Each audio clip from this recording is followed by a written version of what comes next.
घेतला दत्तक घेतला उड्डाणपूल दत्तक घेतला दत्तक घेतला दत्तक घेतला उड्डाणपूल दत्तक घेतला अरे दत्तक घेतला दत्तक घेतला उड्डाणपूल दत्तक घेतला पण देवेंद्र फडणवीसांसारखं नाशिक दत्तक घेतलेलं नाही. दत्तक घेतलं आणि वाऱ्यावर सोडून दिलं नाशिक अख्खं. तसं चालणार नाही. तुमच्या फुकाच्या बाता खूप झाल्या. खूप समृद्धीचे आम्ही टोल भरून भरून जाम झालो.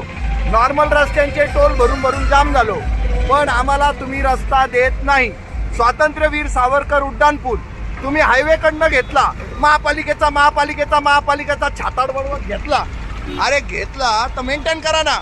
आणि तुम्ही दत्तक घेतलंय ना नाशिक.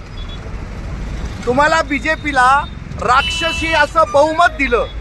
त्या राक्षसी बहुमताचा आम्हाला कुठलाही फायदा होत नाही.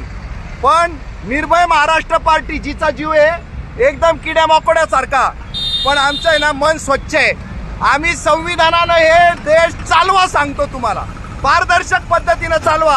सगळ्यांना समान न्याय माणूस बनवा. सगळ्यांना कोणालाही कुठल्या जातीचं बनवू नका आणि व्यवस्थित विकास करा. त्याचे समर्थक आहोत आम्ही. आम्हाला का बरं दत्तक घ्यायला लागतो हापून आणि तो आम्ही घेतला. आम्ही अजिबात जबाबदारी टाळणार नाही. आहे त्या भ्रष्ट व्यवस्थेतल्या भ्रष्टाचार्यांना, आसुरींना, राक्षसांना हाताशी धरूनच तुम्हाला काम करून दाखवतो. बीजेपी वाल्यांनो जोर लावा की हा स्वातंत्र्यवीर सावरकर उड्डाणपूल खड्ड्याचा ठेवायचा. आणि आम्ही सांगतो हा खड्ड्याचा आम्ही ठेवणार नाही. तुमच्याकडे सत्ता आहे, पैसा आहे, मॅन पॉवर आहे, मनी पॉवर आहे, मसल पॉवर आहे. आणि आम्ही सांगतो एवढं असून तुमच्याच्यानी काही होणार नाही.